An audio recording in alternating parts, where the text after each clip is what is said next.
Halo Bray, kembali lagi di Gaptek.id. Hadirnya Intel Meteor Lake alias Intel Core Ultra Series ini ngebikin laptop non-gaming atau ultra thin laptop ini jadi banyak yang menarik. Salah satunya adalah laptop yang bakalan gua bahas ini, yaitu adalah Asus ZenBook 14 OLED dengan kode seri UX3405. Jadi tanpa perlu basa-basi lagi, mari kita bahas laptop yang satu ini mulai dari desainnya dulu seperti apa. ZenBook kali ini mengadopsi desain yang lebih kalem daripada yang sebelumnya. Kalau yang sebelumnya itu logo ciri khas dari ZenBook itu ditempatin kecil tapi kelihatan nonjol banget. Nah kali ini si Asus pinter banget. Dia ngebikin kayak semacam jadi goretan-goretan di bagian covernya. Dan sebenarnya logonya jadi kelihatan gede tapi jadi kelihatan justru lebih kalem. Ini desain yang benar-benar bagus. Dan tulisan dari Asus ZenBooknya itu nyempil di bagian bawah. Bezel-bezel juga itu semuanya tipis ya, di bagian atas, bawah, kanan, dan kiri. Bagian atas dan bawahnya itu simetris ketebalannya, jadi nggak ada yang lebih tebal antara atas dan juga bawah. Dan bagian surface-nya juga ini menurut gua cakep meskipun nggak ada banyakan lekukan-lekukan yang aneh-aneh gitu. Oh ya, untuk bahan dari ZenBook ini juga seperti biasa udah military grade ya, jadi Asus nggak pernah memangkas material dari bodi keseluruhan untuk si Asus ZenBook ini. Meskipun secara bobot sebetulnya untuk ukuran 14 inch ini laptop bobotnya ringan, ada di 1,2 kg dengan dimensi di angka 31,24 x 22,01 x 1,49 cm. Jadi nggak cuma ringan, tapi laptop ini betul-betul tipis. Ditambah lagi chargernya juga kurang lebih ya masih nggak jauh berbeda dari ukuran charger smartphone. Jadi dibawa-bawa juga masih enak. Di bagian keyboardnya ini dia mengadopsi Ergo Sense ya untuk keyboardnya, yang dimana bagian belakang itu bakalan keangkat dan dia punya travel distance yang dalam meskipun laptop ini ketebalannya hanya 1,5 cm. Di sini juga penempatan layoutnya itu meskipun ada yang diperkecil tapi nggak dibikin jadi padat-padat banget semuanya, jadi masih enak menurut gua. Touchpadnya ini lebar tapi bukan yang gede banget, jadi dia benar-benar kayak persegi panjang gitu dan nggak terlalu ke kiri, jadi nggak ngeganggu bagian area kiri keyboard juga. Nah bagian I/O ini meskipun laptopnya sangat-sangat tipis ya di 1,49 cm, tapi dia masih tetap menghadirkan HDMI 2.1. Ada 2 kali USB-C dengan dukungan Thunderbolt 4, USB-A juga masih disediain di sini, audio jack juga masih ada. Andaikan ini laptop ada micro SD reader, gua rasa jadinya paket komplit untuk ukuran laptop yang compact, apalagi setipis ini gitu. Karena layarnya sebetulnya ya ini mendukung banget untuk desainer atau mungkin fotografer, editor gitu ya. Ini layar punya resolusi 2880 x 1800 alias layarnya 3K, Asus menyebutnya. Panelnya OLED 100% DCI-P3 dengan peak HDR di 600 nits. Kalau misalkan nggak HDR sebetulnya dia ada di 400 nits ratingnya.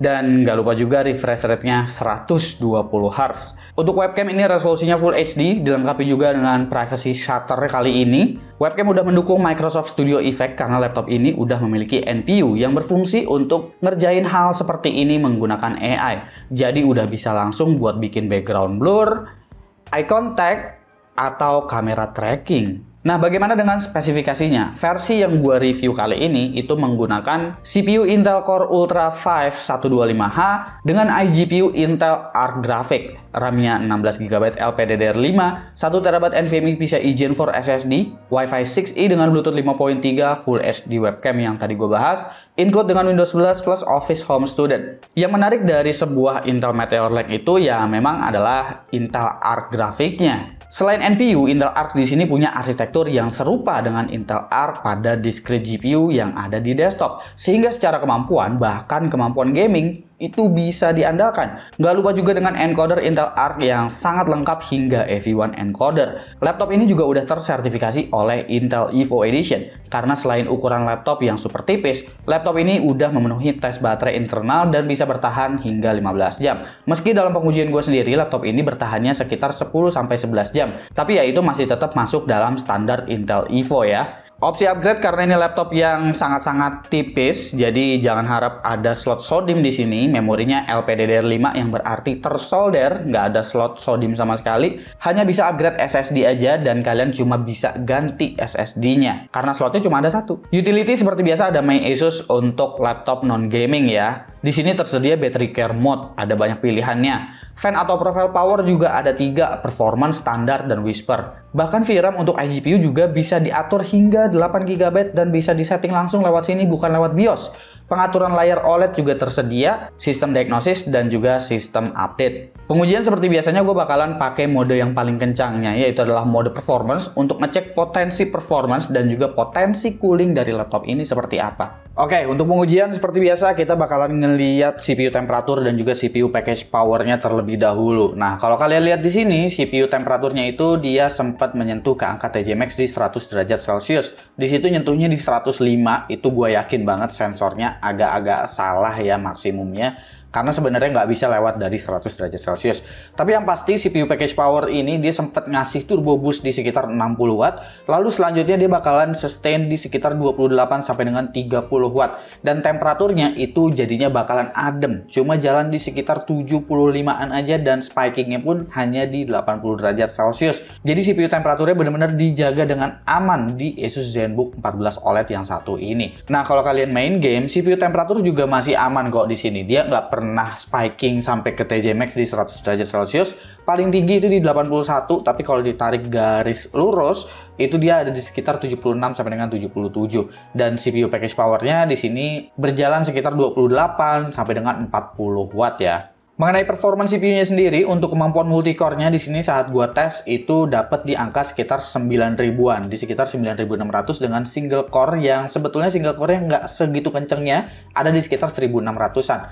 Ini performance-nya udah lumayan konsisten ya, meskipun ya kesananya ada turun ke 9.000 kecil, tapi ya sekitar 9.000-an lah dia mulai konsistennya. Lalu untuk kemampuan GPU-nya, apabila gua tes melalui 3D Mark Firestrike, di sini dengan mode performance-nya, graphics score itu dapat di 8462. Ini gua nggak ada ekspektasi bahwa Core Ultra 5 itu bakalan sekencang ini IGP-nya gitu. Karena gue sempat ngetes Ultra 7, itu kurang lebih graphics score-nya juga mirip-mirip dengan mode terkencangnya. Bahkan ada di bawah ini. Jadi tuningnya si Asus ini menurut gue udah sangat-sangat oke ya. Dan bisa dikategorikan optimize gitu. Kita lompat ke Adobe Premiere. Di sini untuk project yang biasanya gue pakai benchmark beres dalam waktu 7 menit 46 detik. Projectnya itu 4K. Gue ekspornya itu ke 1080p H264 alias preset YouTube. Kalian udah bisa menggunakan encoder AV1 di sini dan kecepatannya 3 menit 39 detik untuk raw video berdurasi 13 menit 2 detik. Ini projectnya juga 4K, gua encode ke resolusi 1080p dengan encoder AV1. Gue juga coba jalanin Stable Diffusion kali ini dan kecepatan untuk Stable Diffusionnya untuk per image-nya lumayan sih, ada di sekitar 30 detikan. Ya kalau lu bandinginnya sama kelas-kelas discrete GPU seperti RTX jelas kalah jauh. Tapi ini adalah sebuah iGPU yang dimana iGPU-nya ada di dalam sebuah laptop. Jadi dengan kecepatan segini menurut gua udah oke lah generative image-nya. Nah, bagaimana dengan kemampuan gaming? Untuk game ini gua ngetes Cyberpunk 2077 pada resolusi 1080p FSR performance dan itu preset low. Rata-rata FPS gue bisa dapetin di 33. Ini udah lumayan playable, 1% minimum FPS juga masih lumayan oke di 25. Jadi ya ngadat-ngadatnya nggak terlalu parah lah. Lalu Death Stranding tanpa upscaler sama sekali. Presetnya tentu rata kiri 1080p, rata-rata FPS masih 48 dan 1% low frame rate masih di 30. Jadi menurut gua ya fine banget. Wajar kalau beberapa handheld juga menggunakan si Intel Core Ultra series ini. Lalu selanjutnya adalah Shadow of the Tomb Raider. Di sini preset lowest 1080p tanpa upscaler sama sekali alias native. Rata-rata FPS masih bisa 54. Hampir 1080p 60 ya. Untuk sebuah iGPU memainkan game ini, walaupun ya dengan rata kiri settingannya. Tapi jika kalian memainkan game kompetitif, ini FPS-nya nggak sampai yang tumpah-tumpah di atas 200 gitu ya. Jadi rata-rata FPS-nya masih 185. Ya udah kekejar sih refresh rate 120-nya. Dan terakhir ialah pengujian SSD. SSD-nya di sini OEM-nya dari WD yaitu adalah SN560, bukan menggunakan seri 7 ya. Ini punya kecepatan sekuensial kurang lebih sekitar 4,7 GB per second dengan rate sekitar 3,5 GB per second. Bukan kecepatan yang impresif untuk sebuah ZenBook yang gua harapkan sebetulnya punya kecepatan sekuensial di sekitar 7 GB per second yang dimana itu biasanya menggunakan WD dengan kode seri SN7 sekian-sekian atau menggunakan NVMe Samsung MVL sekian-sekian-sekian. Oke, kita masuk di bagian harga dan juga kesimpulan untuk Asus ZenBook 14 OLED UX3405 ini. Untuk harga resmi yang ditawarkan di situs resminya Asus Indonesia itu ada di Rp17.299.000 ya. Tapi kalau gue cek di marketplace itu ada yang jual di bawah Rp17 juta.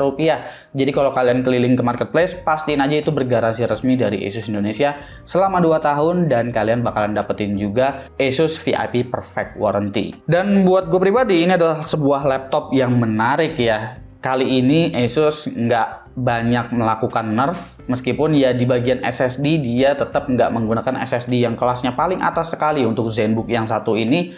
Tapi yang bisa diapresiasi dari sebuah ZenBook kali ini, Asus nggak benar-benar maksa untuk jor-joran ngasih performance yang dikasih turbo boost terus-menerus. Sehingga laptop ini bisa jalan dengan adem dan performance efisiensinya masih dapat. Bahkan kemampuan Intel Core Ultra 5-nya ini itu masih deket-deket, bahkan bisa dibilang setara atau selevel dengan versi Ultra 7-nya untuk kemampuan dari CPU-nya ya. Tapi itu juga jadinya bakalan berpengaruh ke gamingnya. Kemampuan gamingnya juga oke loh di sini, karena lu bisa mainin game resolusi Full HD rata kiri dan FPS-nya masih lumayan bagus. Kalau misalkan ini adalah versi yang RAM-nya 32 GB, gue yakin bakalan lebih oke lagi nih. Karena tuning dari si Asus ini bener-bener optimal di laptop ini. Kurangnya cuma di config SSD, tapi SSD-nya juga bukan yang parah-parah banget kok. Itu masih SSD yang bagus, cuma sekuensialnya nggak sampai ke 7 GB per second aja. Dan sekali lagi, ini adalah ZenBook yang dibanderol dengan harga 17 juta, bahkan di bawah 17 juta rupiah. Jadi ini punya value yang betul-betul oke sih. Nggak lupa juga ya, karena ini menggunakan Meteor Lake, ada Intel Arc Graphics, ada NPU-nya. Jadi untuk beberapa kasus itu kalian bisa dikerjakan oleh AI, kayak soal background blur di kamera dan segala macam, AI noise cancelling.